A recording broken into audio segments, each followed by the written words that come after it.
이렇게 짧은 조정을 끝내고 계속해서 이렇게 거래량 터지면서 상승할 수가 있었던 겁니다. 그러니까 뭐 지금 자리에서 10%나 20% 수익 내겠다고 달려들어서는 절대로 안 되고, 적어도 2배에서 3배 정도의 수익은 노리고서는 대응을 해야 되는 그런 자리다라는 거거든요. 네, 안녕하십니까. 반갑습니다. 트레이더 김윤성입니다. 자, 저는 리플 같은 경우에는 약 2% 정도 하락한 움직임을 좀 보여주고 있거든요. 자, 그러니까 며칠 동안 이렇게 횡보하다가 갑자기 하락하는 모습이 좀 나오다 보니까는 야, 이러다가 여기서 급락하는 거 아니야? 라고 좀 걱정이 되시는 분들이 많으신 것 같아요. 현재 기술적으로 봤을 때 이렇게 조정은 계속해서 받고 있지만은 거래량은 계속해서 꾸준히 감소하는 모습을 좀 보이면서 전형적으로 세력들이 단기 물량들, 그러니까 단타 물량들을 소화하면서 매집하는 패턴을 만들어가고 있습니다. 자, 이건 거래량이 왜 이렇게 줄어드는지 이 부분을 알면 이해가 좀 빠르실 텐데, 근데 은근히 거래량 보는 걸 좀 어려워하시는 분들이 많이 계시더라고요. 자, 그래서 우선 거래량 보는 법에 대해서 간단하게 좀 먼저 설명을 좀 드리면은, 어렵게 생각하실 필요 없이 딱 이것만 기억하시면 돼요.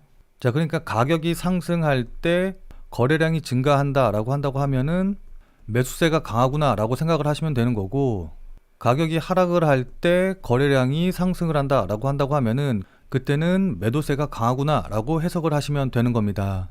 자, 그러니까 일반적으로 이렇게 호가창 보시면 아시겠지만은 여기 이렇게 매수 대기 물량들이 있고 여기 이렇게 매도 대기 물량들이 있잖아요. 자, 근데 시세를 결정하는 거는 여기 이렇게 쌓여있는 매수나 매도 대기 물량들이 아니에요.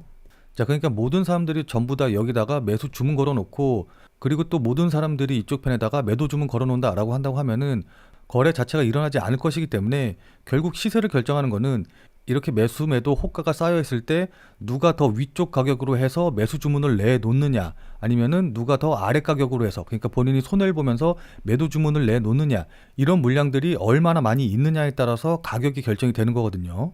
자, 따라서 이렇게 현재 가격보다 높은 가격으로 올려서 매수하는 사람들이 많다라고 한다고 하면은 당연히 그에 따라서 가격이 올라갈 테고, 그만큼 매수세가 강하다라고 우리가 해석을 할 수 있는 부분인 거고, 반대로 이렇게 현재가보다 낮은 가격에 매도를 던지는 사람들이 많다라고 한다고 하면은 그만큼 매도세가 강하다라고 우리가 해석을 할 수가 있는 겁니다. 무슨 말씀인지 이해되시죠? 자, 그러니까 이렇게 매수세나 매도세가 몰릴 때 거래량이 늘어난다라고 한다고 하면은 그만큼 이 매수세랑 매도세가 강하다, 거래량이 실릴 만큼 매수세가 많이 들어오고 거래량이 실린 만큼 매도세가 강하구나 라고 우리가 해석을 할 수 있겠죠.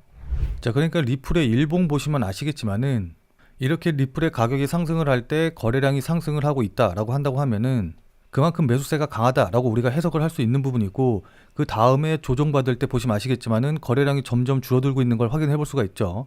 그렇다라는 건 그만큼 매도세가 적다, 차익 실현하려고 하는 사람들이 적다라고 해석을 할 수가 있는 부분이기 때문에 이렇게 짧은 조정을 끝내고 계속해서 이렇게 거래량 터지면서 상승할 수가 있었던 겁니다. 자, 일단 기술적으로 보면은 앞서 말씀드린 대로 현재 1시간봉으로 봤을 때 단기적으로 쌍바닥 패턴을 만들고 상승하려는 모습을 좀 보여주고 있거든요. 자, 근데 쌍바닥 패턴을 이제 많이 들어보시긴 했었을 텐데 정확히 어떤 의미고 또 어떻게 만들어지는지, 이게 왜 중요한지 이제 이런 부분들을 잘 모르시는 분들이 많으신 것 같아서 이 쌍바닥 패턴에 대해서 먼저 간단하게 설명을 좀 드리면은, 쌍바닥 패턴 같은 경우에는 이렇게 크게 세 가지 패턴의 모습을 좀 보여줄 수가 있거든요. 자, 그러니까 첫 번째 저점을 형성을 하고 두 번째 저점이 직전 저점과 비슷한 자리에서 움직이는 가장 일반적인 모습의 쌍바닥 패턴이 이제 하나 있고, 그 다음에 직전 저점을 살짝 깨고 내려가는 패턴, 그리고 직전 저점 닿기 전에 반등이 나오는 패턴, 이렇게 세 가지 경우가 있다라고 보시면 좋을 것 같습니다. 자, 근데 그 중에서도 가장 많이 나오고 가장 일반적인 패턴인 1번 패턴, 이 패턴을 기준으로 해서 좀 설명을 좀 드리면은, 우선 이 쌍바닥 패턴이 왜 나오는지, 어떤 과정을 거쳐서 형성이 되는지, 이 부분을 먼저 좀 확인을 하셔야 되거든요. 그래서 이 부분에 대해서 먼저 좀 설명을 좀 드리면은, 우선 첫 번째로 이렇게 하락세가 계속해서 이어지다 보면은 많은 사람들이 야, 이렇게 떨어졌으면은 다시 반등 나오는 거 아니야? 이렇게까지 빠졌으니까 이 가격대 부근에서는 매수를 해야지, 이 가격까지 빠졌으면은 저점 매수 가능하지 라고 생각을 하시는 분들이 늘어나기 시작을 해요. 자, 이렇게 생각하시는 분들이 많아지게 되면은 매수세가 들어오면서 하락세가 일시적으로 멈추고 반등이 나오는 이런 형상이 나오게 되거든요. 자, 근데 이런 매수세가 들어오면서 반등이 나오다가 어느 정도 가격대까지 올라가게 되면은 이때를 매도의 기회로 삼고 매도하려는 투자자들이 다시 나타나기 시작을 해요. 자, 그러니까 저점 대비해서 이만큼이나 반등을 했으니까는 이때 못 파신 분들 같은 경우에는 야, 본전에 왔으니까는 이 지금이라도 매도해야지 라는 생각으로 매도를 진행을 하게 된다라는 겁니다.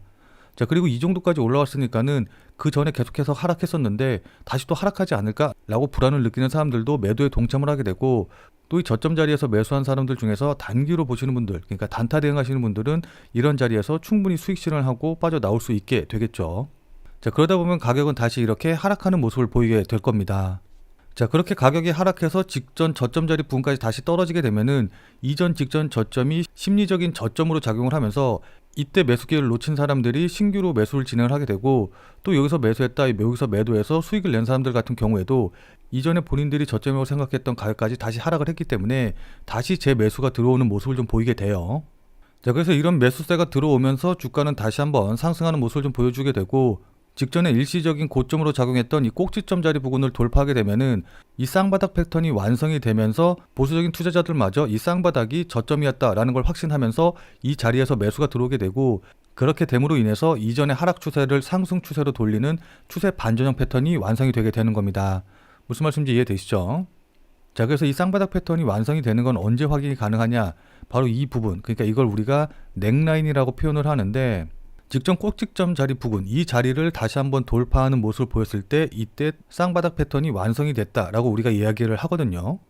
자, 따라서 조금 공격적인 투자자들 같은 경우에는 이 자리 부근에서 이제 매수를 진행을 하게 될 거고, 조금 보수적인 투자자들 같은 경우에는 넥라인을 돌파한 이후에 되돌림이 나오면은 이 되돌림이 나오는 구간에서 매수를 진행을 하게 될 겁니다.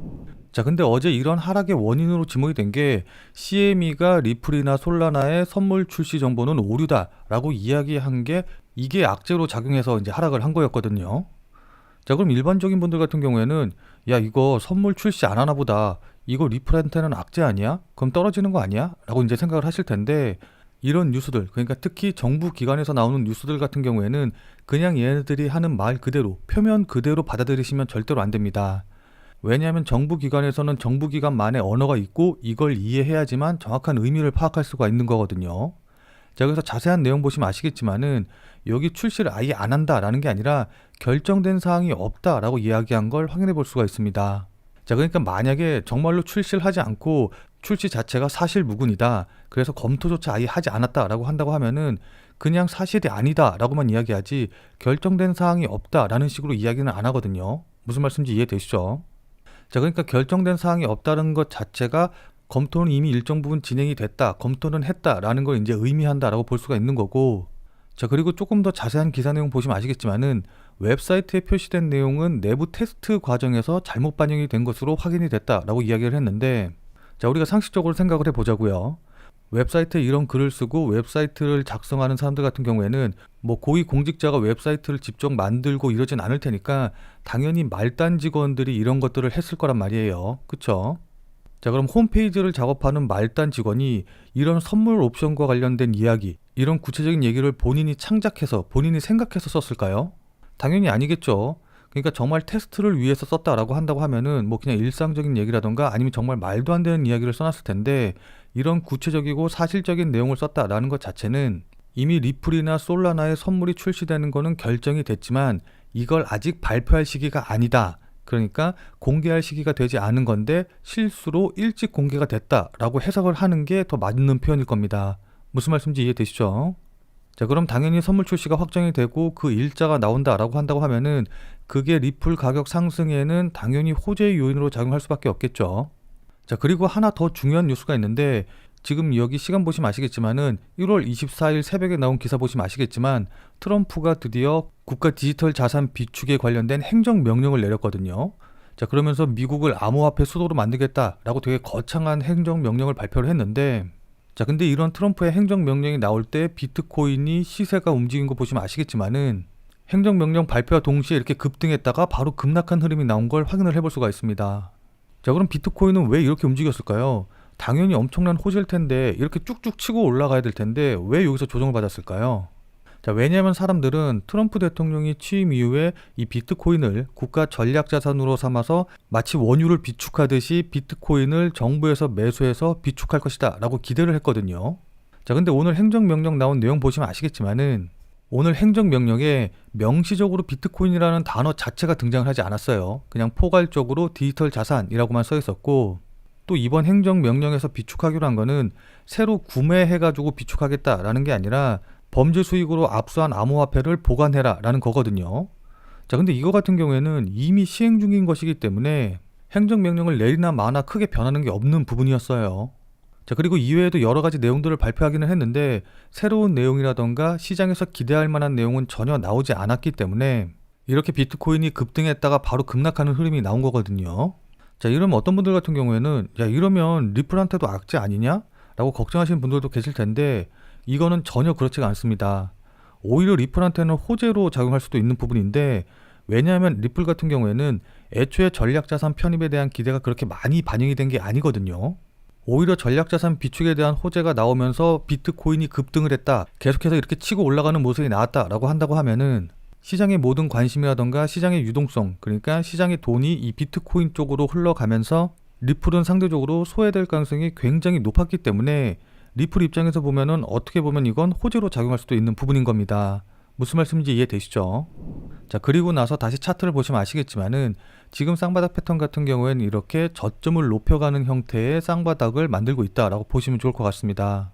자, 그렇기 때문에 이 쌍바닥의 꼭지점 자리 부분인 4,735원, 4,740원 이제 요 정도 라인을 돌파하게 되면은 이 쌍바닥 패턴을 완성했다라고 볼 수가 있는데, 이 쌍바닥 패턴을 돌파하게 되면은 한 차례 되돌림 나오면서 이렇게 N자형으로 상승할 가능성이 높거든요. 자, 그리고 이렇게 쌍바닥 패턴을 완성을 하게 된다라고 한다고 하면은 이렇게 돌파한 이후에 되돌림 이후에 재차 상승하지 못하고 되돌림 자리에서 계속해서 하락해서 이 쌍바닥의 저점 자리를 깨고 내려온다. 그러니까 가격대로 따지면 한 4,550원 이하로 하락한다라고 한다고 하면은 이때는 단기적으로 보시는 분들, 그러니까 단타 치시는 분들 같은 경우에는 손절을 고려하셔서 대응을 하셔야 됩니다. 자, 그러니까 단기로 대응하시는 분들은 4,550원 이하로 하락하면은 그때 손절을 고려하셔라 라는 건데, 다만 이건 어디까지나 1시간 봉, 그러니까 단기적으로 보시고서는 단타 치시는 분들에게만 해당이 되는 이야기예요.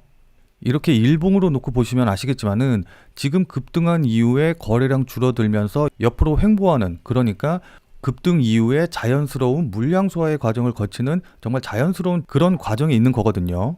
무슨 말씀인지 이해되시죠?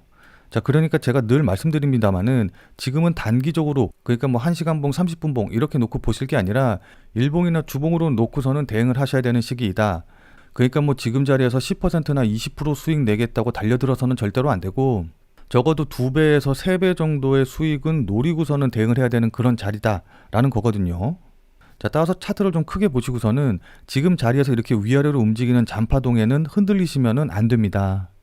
자, 다만 1시간 봉으로 놓고 단기적으로 봤었을 때 제가 앞서 말씀드렸다시피 이 휩소봉은 세력들이 만든 봉이기 때문에 이 휩소봉의 저점 자리 부분, 이 자리를 깨고 내려가서는 안 되거든요.